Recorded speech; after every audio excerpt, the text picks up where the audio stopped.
దేవుని బిడ్డగా నువ్వు తక్కువ చదువు చదవడానికి వీల్లేదు. నీ క్లాసులో నిద్రమోహంది అనిపించుకోవడానికి వీల్లేదు. చవట దద్దమ్మ అనిపించుకోవడానికి వీల్లేదు తమ్ముడా. నువ్వు దేవుని తెలుసుకో, బాగా తెలుసుకో, దేవుని కలుసుకో, దేవునికి దగ్గరవు. ఆ గ్రాస్పింగ్ పవర్ దేవుడే ఇస్తాడు నీకు. గ్రహణ శక్తి, విషయాలను గ్రహించుకునే శక్తి, ఆ జ్ఞానం నా దేవుడే ఇస్తాడు నీకు. ఖచ్చితంగా సాధిస్తావు. భయపడొద్దు, కృంగిపోవద్దు. 100 సార్లు ప్రయత్నం చేశాడు, 1000 సార్లు ప్రయత్నం చేశాడు, 1000సారి ఫలించింది. అటెంప్ట్ చేస్తానే ఉన్నాడు, సాధించిందాక వదిలిపెట్టలా. థామస్ ఆల్వా ఎడిసన్ బల్బు విషయంలో. కాబట్టి నువ్వు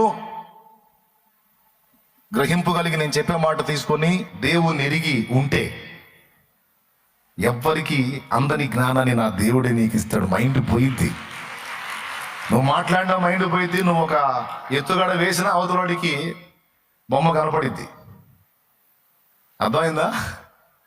కొడితే ఇక మామూలుగా ఉండదు. ఊహించని కోటింగ్ అనమాట. అసలు ఇలాంటి ఆలోచన మనం చేస్తామని అనుకోరు.